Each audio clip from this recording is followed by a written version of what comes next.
She said her ex was just a friend. But when I caught them together, I let karma handle it. I walked away silently, took my money, and watched her entire life fall apart without saying a word. I met Jenna at a housewarming 3 summers ago. From the first night, she fit into my life. Calm, easy to be around, someone I wanted to call at the end of the day. I am 29, and I trusted my instincts. Jenna told me early about an ex named Mark and said they were just friends. I believed her. At first, their friendship looked normal. They met for coffee, texted about small things, and even shared group photos.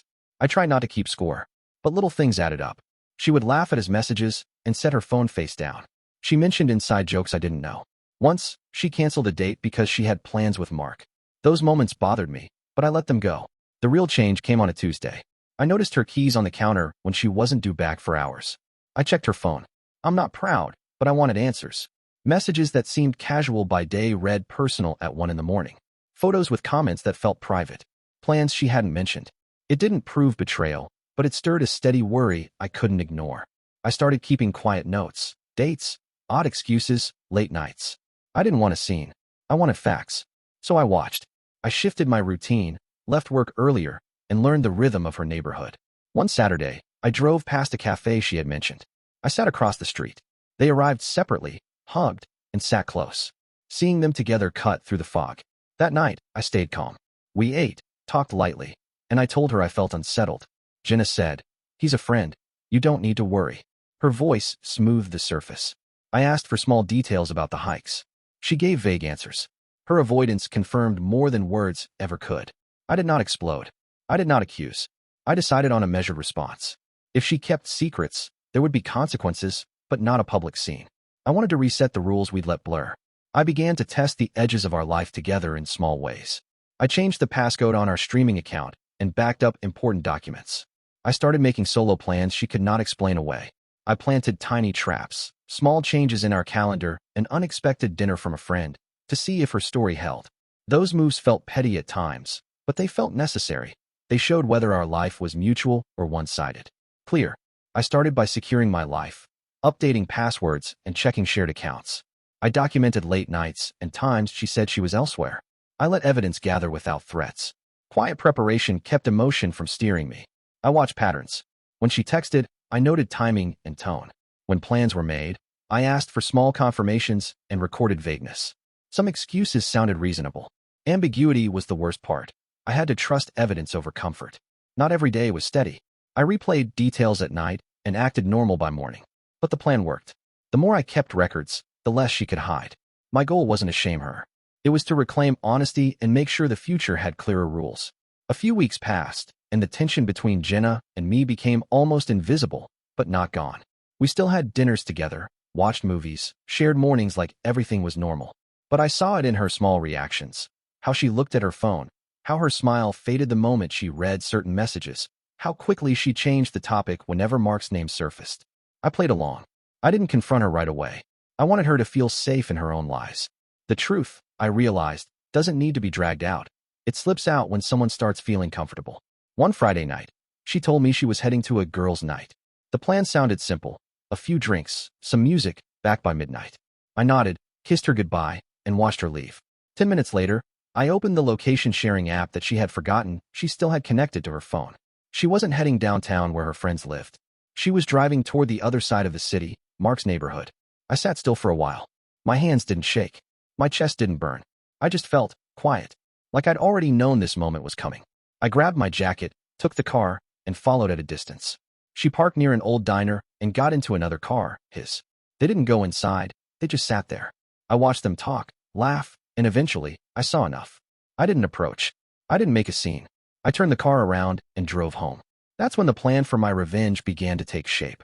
You see, Jenna and I had shared almost everything: finances, rent, furniture, and even some savings we had started together for a future trip. Everything we owned was split evenly, with my name attached to most accounts.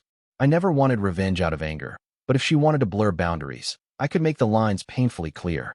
The next morning, I started moving things quietly. I separated my money from our shared account. I transferred my half of the rent and utilities into a new account she couldn't access. I didn't take anything that wasn't mine. I just made sure that when the truth broke, I'd already be standing on solid ground. She came home early Sunday, pretending she'd stayed over with a friend. I let her talk. She told me about karaoke, drinks, and fun stories. I nodded and smiled. It was almost impressive how smoothly she lied. That night, I sent her a text while she was in the shower. Hey, when you get a second, check your email. You'll find something important. In that email, I attached a few screenshots, her messages to Mark, the location proof, and a short note. You told me he was just a friend. I wanted to believe you. Now I just want honesty. Let's talk when you're ready. She came out of the shower, phone in hand, her face pale. For a long time, she didn't say anything. Finally, she whispered, You followed me? I said calmly, I didn't follow you. I confirmed what I already knew. Her silence said more than any words could. That night, she slept in the guest room. I stayed in the living room, thinking about how love can shift from warm to cold so quietly. I wasn't angry anymore, just focused. I didn't end it right away.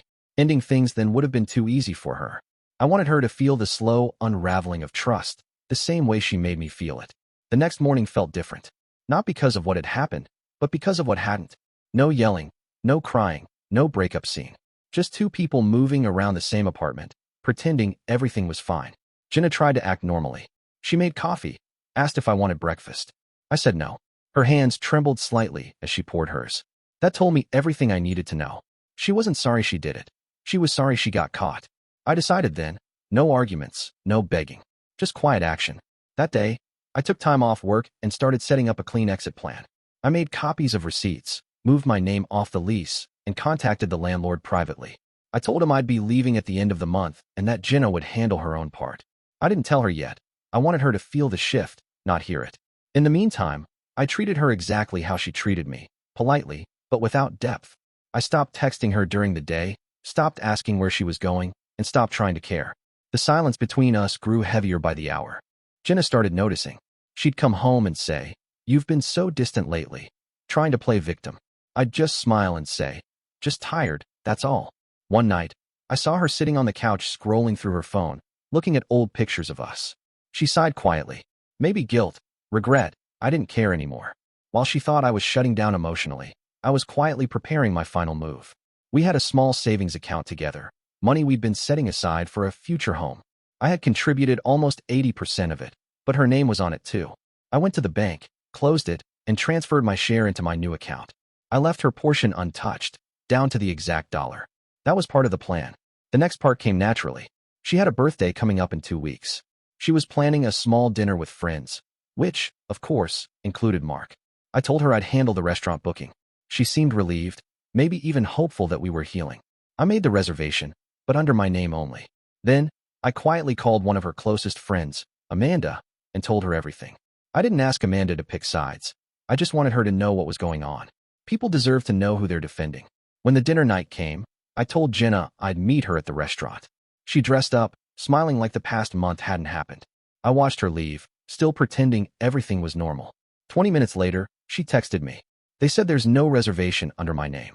What's going on? I replied, There isn't. There never was. Enjoy dinner with your friend, though. She called twice. I didn't answer. Then, I posted a short message on my private Instagram, the one her friends could see, but she couldn't. Sometimes silence is louder than any confrontation. Lessons learned. It spread faster than I expected. By the end of the night, her friends were asking questions, and Mark was suddenly the center of attention. When she came home, she looked defeated. No yelling this time. Just quiet eyes, tired face. She said, You embarrassed me. I said, No, you embarrassed yourself. I just stopped covering for you. That was the last full sentence we exchanged. I didn't sleep much that night, but I didn't feel heavy either. For the first time in weeks, I felt clear, calm, like something poisonous had finally left my system. After that night, things between us turned cold, not angry, just hollow. Jenna moved through the apartment like a guest, packing emotions into silence. I didn't speak much either. I didn't need to. 2 days later, I quietly moved out. I left the keys on the counter, a short note on the table. No hard feelings. Just moving forward. No explanation, no drama. Just distance. I found a small apartment across town. It wasn't fancy, but it was peaceful. No lies in the walls. I thought that was the end of it. But life has a strange way of finishing stories you think you've already closed. A week after I moved out, Amanda, her friend, called me. She sounded uncomfortable, but also honest. She told me how, after that dinner incident, Jenna tried to defend herself. Said it was just emotional confusion. That Mark was someone she could talk to. But apparently, Her story fell apart fast. Mark's girlfriend. Yes, he had one. Found out about their secret meetings. Screenshots got shared. Text came out. Suddenly, Jenna wasn't the quiet, loyal girlfriend in the friend group anymore. She was the girl who got caught playing both sides. Amanda said half their friends had stopped talking to her. The others stayed neutral but distant. Even her coworkers got wind of it somehow, and the gossip followed her around. I didn't laugh. I didn't post anything. I didn't even feel joy at her downfall. Just quiet satisfaction that life had balanced the scales on its own. But karma wasn't done. 2 weeks later, Jenna called me from a new number. She started softly. Hey, can we talk? Just once. I hesitated but agreed to meet her at a cafe near downtown. When she walked in, she looked smaller. Not physically. Just like the version of herself that once filled every room had faded. She said she wanted to apologize, not just for lying, but for how she treated me when I tried to communicate. She admitted that she'd been meeting Mark behind my back for months, convincing herself it was harmless. But when he stopped replying after the dinner fallout, she realized she was just another placeholder for his attention. I lost 2 people at once, she said quietly. And I deserved that. I listened. I didn't comfort her. I didn't attack her either. I just let her speak, and when she was done, I said, you didn't lose 2 people. You lost someone willing to stay and someone who never really cared. There's a difference. She nodded, tears in her eyes, and for a moment, I almost felt sorry. Almost. After that meeting, I blocked her number. There wasn't anger left, just closure. Months passed. My life began to settle again. I focused on my own goals, built routines, and learned that peace doesn't always come from forgiveness. Sometimes, it comes from simply stepping away. Then, out of nowhere, I got an email from Mark's ex-girlfriend. She wrote, I don't know if you'll ever read this, but thank you. When that dinner night happened, the truth came out on my end, too. I left him. You handled things in a way I wish I had. Quiet, clean, and strong. Reading that made everything worth it. I hadn't planned to teach anyone a lesson. I'd just chosen dignity over drama, and somehow, it echoed further than I expected. By then, Jenna's social circle had faded. Her friend was gone, her image had cracked, and she'd moved to another city for a fresh start. Maybe she found it. Maybe not. I didn't care anymore. Because for the first time in a long time, I wasn't thinking about what someone did to me. I was focused on what I refused to let them take, my peace. It's been a year since that chapter closed. Sometimes I still think about it, not with anger or sadness, just quiet reflection. What happened with Jenna changed how I see trust, not in a bitter way, but in a realistic one. People show who they are eventually. You just have to listen, not to their words, but to their patterns. After I moved out, I focused on building a life that didn't need to be shared to feel complete. I started taking weekend trips alone, spent more time with old friends I'd neglected, and learned to enjoy silence again. There's something powerful about waking up and not checking your phone to see if someone is lying to you through a good morning text. Jenna reached out once more, through email, a few months after our last meeting. She said she'd started therapy, was trying to understand why she kept needing attention from the past. I didn't reply. Some stories don't need sequels, they need distance. The biggest change came from within. I stopped wondering why she did it and started asking why I let things slide. The truth is, betrayal rarely starts with a big lie. It starts with small ones we excuse because we love someone. I let too many things pass, thinking patience would fix them. It never does. Karma didn't ruin her life. She did that herself. My revenge wasn't in seeing her fall. It was in walking away clean while she sank into the mess she built. She had to sit in the silence she once filled with excuses. One night a few months back, I ran into Amanda again at a mutual friend's event. She told me Jenna had moved to another city for work. Apparently, she was keeping to herself now. No big social life. No updates online, just quiet. I nodded, smiled, and wished her well in my thoughts. Not because she deserved kindness, but because I deserved peace. Looking back, I realized the smartest thing I ever did wasn't exposing her. It was keeping my dignity. I didn't scream. I didn't beg. I didn't try to win. I just walked away with the truth and let it speak for itself. Life after betrayal teaches you patience. The kind that doesn't come from waiting, but from understanding that not every wound needs to be seen to heal. I didn't need closure from her. I built it myself. Now, I tell people this. If someone tells you their ex is just a friend, don't panic. Watch, listen, and pay attention to consistency. If it feels off, it probably is. Trust your instincts, not their rehearsed calm. And when you catch them lying, don't burn yourself trying to expose them. Just leave. Quietly. Let them explain your absence when you're gone. That's the revenge they'll never forget. Because here's the truth. People like Jenna expect drama.